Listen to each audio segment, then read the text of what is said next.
E nós viemos até a Cinemateca aqui de Curitiba, porque foram através das lentes, câmeras e também das telas de cinema que veio o reconhecimento, né, Rafael? Reconhecimento profissional. É isso aí, culminou com a junção da fotografia e todas as demais técnicas ao longo da carreira é a mídia que reúne tudo, né? Você é formado em design, terminou a faculdade em 96. Lá na época da faculdade, você já pensava em fazer cinema, já pensava em alguma coisa nesse sentido ou veio só depois? Já havia um interesse no cinema, fotografia e cinema, então o cinema pela direção da fotografia, né? Eu não me imaginava naquela época escrevendo ou dirigindo.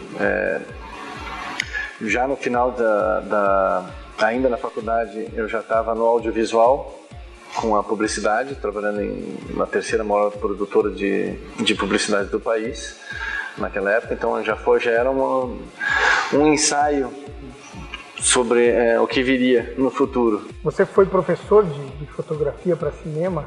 Fui professor de direção de fotografia no curso de cinema aqui da cidade. Durante 4 anos, eu só parei de lecionar lá quando eu fui para os Estados Unidos, para Los Angeles, para cursar um mestrado em cinema lá. Você participou do programa que passava na RPC, na revista RPC, o Caos e Caos. Como era fazer aquelas produções?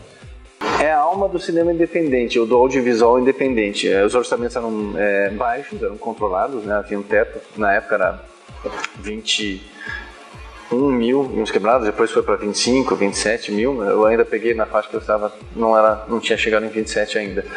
Equipes reduzidas, necessariamente, por causa desse tipo de orçamento. E as gravações, em geral, tomavam 3 diárias. Era o que a gente conseguia fazer. Alguns projetos tinham mais, alguns projetos tinham menos, dependendo se havia alguma espécie de patrocínio, alguma coisa, mas como é para a TV, a questão do patrocínio é mais restrita, né? Tem que ter as aprovações corretas, mas muita correria, muitas situações assim para a gente resolver inesperadas, digamos assim, por mais que haja preparo e tudo mais, né? Mas quando você reduz o orçamento, você não tem tanto recurso assim para se preparar, mas era bacana de fazer. Hoje você vive nos Estados Unidos, acostumado com algumas produções lá. Você acha que aqui no Brasil a gente forma muito mais crítico de cinema do que cineasta, propriamente dito? Com certeza, com certeza.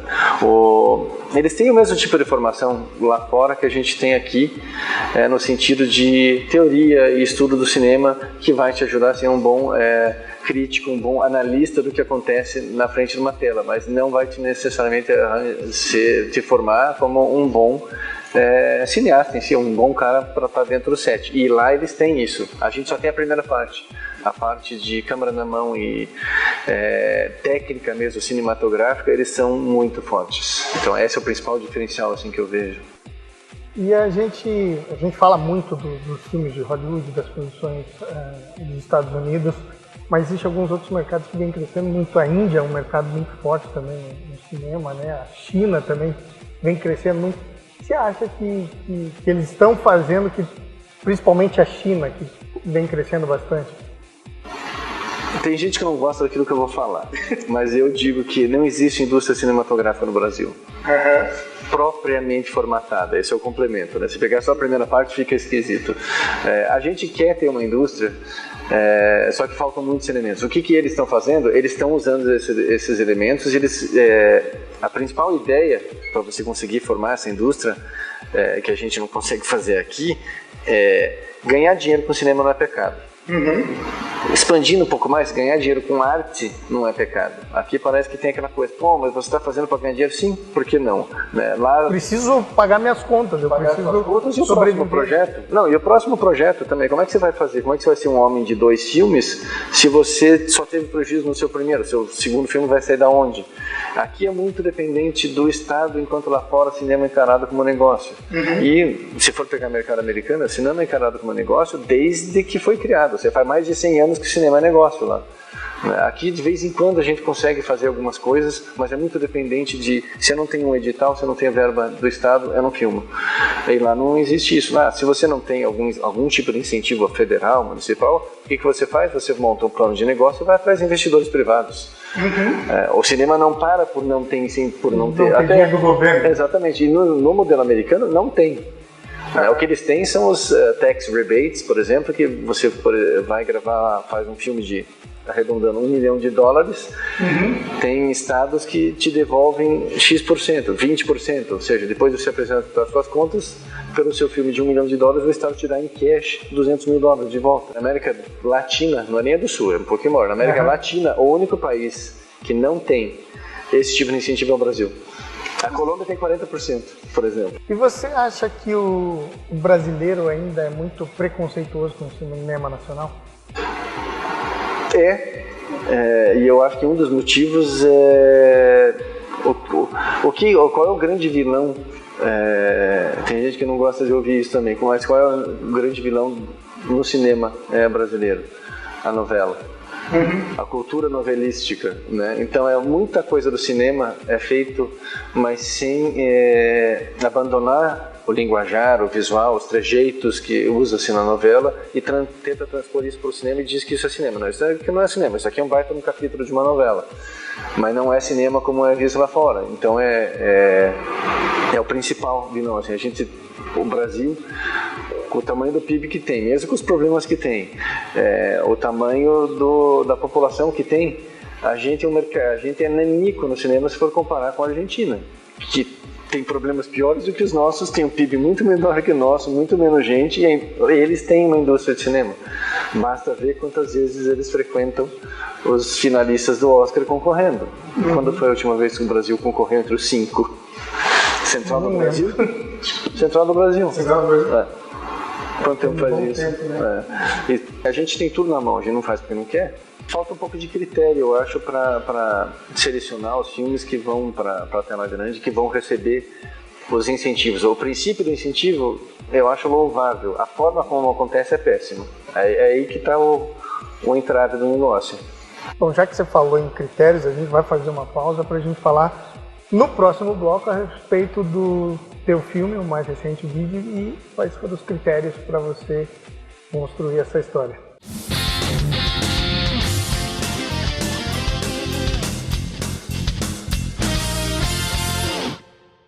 Estamos de volta com o programa Além do Clube e hoje o nosso assunto aqui é cinema. Estamos com o Rafael Bittencourt, ele que é designer, fotógrafo, diretor de fotografia, roteirista, produtor, editor, cineasta, enfim, acaba passando por todas as áreas, né? A lista é grande. As pessoas me perguntam às vezes, mas como assim tantas coisas? Né? Eu digo, na verdade é uma coisa só. Né? São várias tintas para a mesma tela, então uma coisa acaba associando a outra. Né? O foco hoje em dia é direção e roteiro, mas o meu início para o cinema foram umas funções um pouco mais técnicas de direção de fotografia e edição. E a formação original no graphic design me deu mais critério visual. E aí depois você, querendo aprimorar mais o seu conhecimento de cinema, você vai para os Estados Unidos para fazer mestrado lá. Como foi essa transição de sair do Brasil, ir para lá e encarar, como você falou, lá eles encaram o cinema como negócio, né? Como foi essa transição para você? Isso foi, na verdade, uma necessidade. Eu já estava há 4 anos dando aula de direção de fotografia aqui, e eu cheguei num ponto onde, enquanto eu dava aula, desenvolvendo meus projetos, eu cheguei num ponto onde eu comecei a sentir tanto o mercado quanto eu mesmo, em termos de carreira, um pouco estagnado. E daí eu resolvi seguir um conselho que eu dava para os meus alunos e continuo dando quando eles vêm conversar comigo ainda. Se você quer fazer network num mercado que você não conhece ninguém, a melhor forma talvez é escolha um bom curso e vá fazê-lo. Escolha um bom curso dentro do mercado que você quer conhecer e vai fazê-lo. Foi o que eu fiz. Eu não tinha contatos em Los Angeles, escolhi um bom mestrado lá e fui atrás de cursá-lo para começar a desenvolver esse network, expandir, fazer todos os contatos de projetos e negócios que vieram na sequência. E como foi para você os primeiros trabalhos que você fez lá? Qual foi o primeiro trabalho e como foi? Dentro do meio acadêmico mesmo. Na mostra que a gente fez recentemente aqui em Curitiba, teve o Absent, que foi um dos primeiros que foi realizado lá.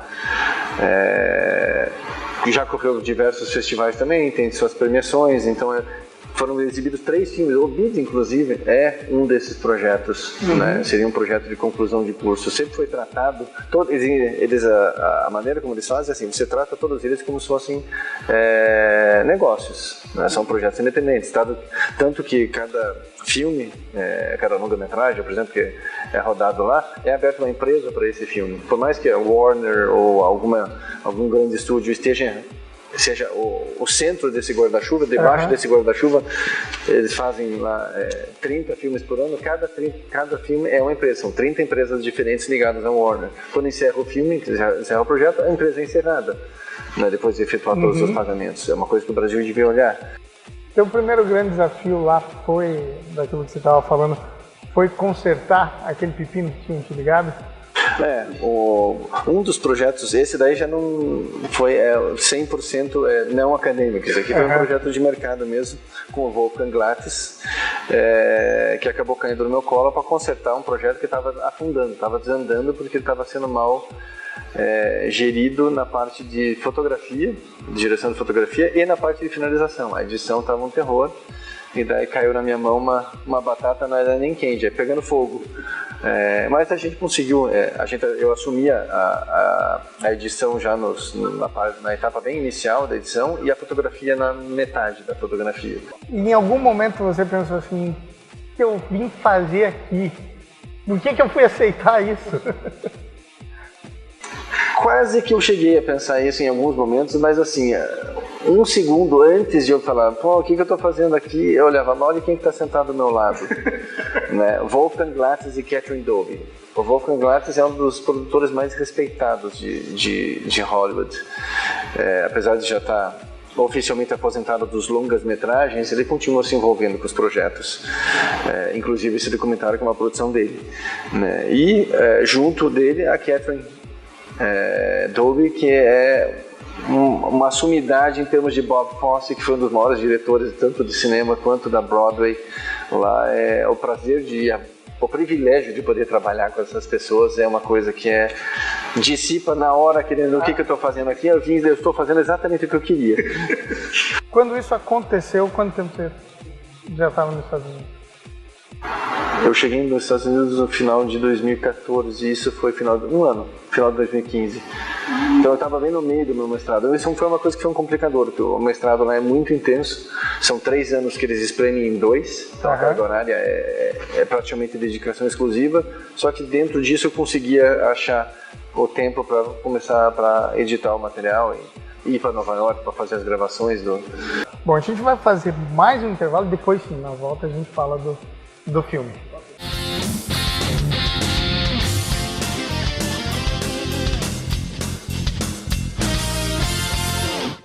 Estamos de volta com o programa Além do Clube. Rafael, a tua produção mais recente é o BID, um filme que trata a respeito da corrupção no Brasil, né? Como foi para você construir essa história? O que te motivou a construir essa história? Foi uma das coisas que me levou a buscar algo mais lá fora. A situação e como a coisa estava se direcionando aqui no Brasil, com todas as questões de corrupção, e teve impeachment e tudo mais, isso me deixou bem infeliz com as perspectivas em relação à produção cultural e a mercado e diversos fatores. Então o BID ele nasceu de 3 histórias reais diferentes, infelizmente. Então nenhuma delas foi reproduzida ipsis literis no filme. Tem elementos dessas histórias nos filmes, os personagens são o filme é uma ficção, mas com esses elementos, e foram histórias assim contadas por pessoas muito próximas, ou seja, que elas literalmente viveram essas histórias, né? Especificamente no caso do BID, nas corrupções relacionadas com as grandes obras de engenharia, as grandes licitações. Então, a história, a principal, que dá mais elementos para o filme,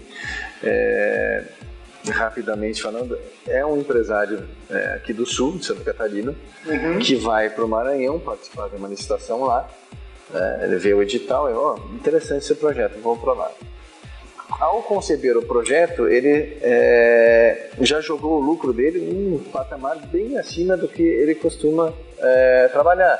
Mas ainda assim, tudo bem, é só, se não tiver bom, é só dizer não, né? Ou seja, eu já estava trabalhando no patamar, eu não sei se ganho, né? Vamos fazer para cima para ver o que dá. Chegou lá no dia, ele desceu no aeroporto para ver a abertura dos envelopes, né? Ele havia ganho a licitação com o menor preço.